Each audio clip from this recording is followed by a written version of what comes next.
नमस्कार छोट्या मित्रांनो. स्वागत आहे तुम्हा सगळ्यांचं बालसंस्कार कथामध्ये.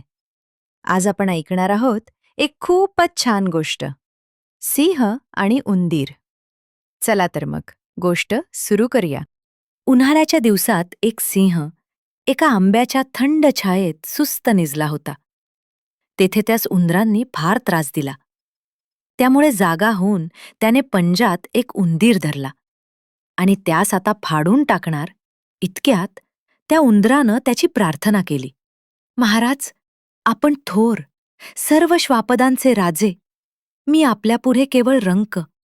माझ्या रक्तानं आपले हात विटाळू नयेत. मला जीवदान द्यावे हेच आपणास उचित आहे. ते ऐकून सिंहास त्याची दया आली आणि त्यानं त्यास सोडून दिले. पुढे एके दिवशी सिंह अरण्यात फिरत असता त्याच आंब्याजवळ पारध्यानं जाळे मांडले होते. त्यात सापडला. त्यावेळी त्यानं आपले सगळे बळ खर्चून फार धडपड केली, पण त्याची सुटका होईना. तेव्हा तो निराश झाला आणि मोठमोठ्यानं ओरडू लागला.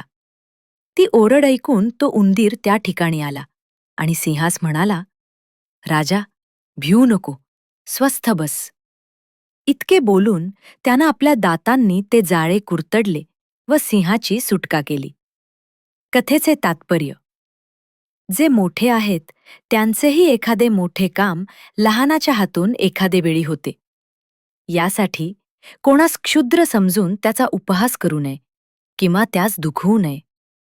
लहानाच्या हातूनही उपकार होऊ शकतात हे लक्षात ठेवावे. वैभव कायम राहीलच असा नेम नाही. यासाठी आपल्या चालत्या काली मनुष्यानं लोकांवर उपकार करून ठेविले तर पडत्या काळात तेच त्याच्या उपयोगी पडतील. तुम्हाला गोष्ट आवडली असेल तर लाईक करा, शेअर करा आणि बालसंस्कार कथाला सबस्क्राईब करा. पुन्हा भेटूया एका नवीन गोष्टीसोबत.